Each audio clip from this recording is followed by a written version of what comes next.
പ്രിയപ്പെട്ടവരെ, power കട്ടുണ്ടായിട്ട് ഏറെക്കാലമായില്ലേ? Power കട്ടില്ലാത്ത വൈദ്യുതി വകുപ്പിന് മുന്നോട്ടു പോകാനായത് ട്രാൻസ്ഗ്രിഡ് പദ്ധതി നടപ്പാക്കിയത് മൂലമാണ്. 2414 കോടി രൂപ ചെലവിട്ടാണ് പദ്ധതി നടപ്പാക്കിയതെന്ന് മന്ത്രി കെ കൃഷ്ണൻകുട്ടി പറയുന്നു.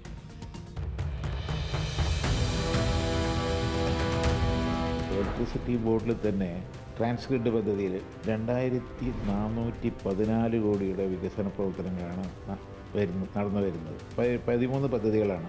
അതിൽ 11 പദ്ധതികളും പൂർത്തീകരിച്ചു. 1912 കോടി രൂപയുടെ പദ്ധതികൾ പൂർത്തീകരിച്ചു. അതൊരു വലിയ മാറ്റം. അത് പവർ കട്ടില്ലാതെ കൊണ്ടുപോകാൻ ഒരു വലിയ പങ്ക് വഹിച്ചതാണ്.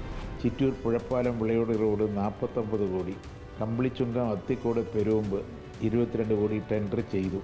പാറ പൊള്ളാച്ചി റോഡ് അഭിവൃദ്ധിപ്പെടുത്തൽ കൂട്ടുപാത ജംഗ്ഷൻ മുതൽ ഗോപാലപുരം വരെ 224 കോടി വരെയാണ് റുപ്യാണ്.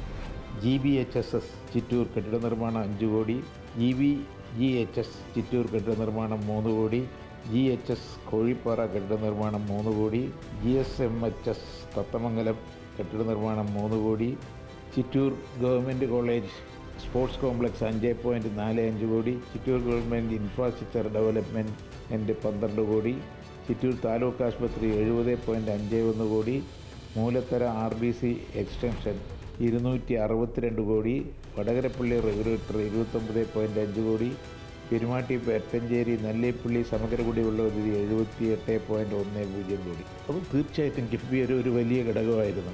അതല്ലെങ്കിൽ നമുക്കിങ്ങനെ വികസന പ്രവർത്തനം നടത്താൻ പ്രയാസപ്പെടുന്നു.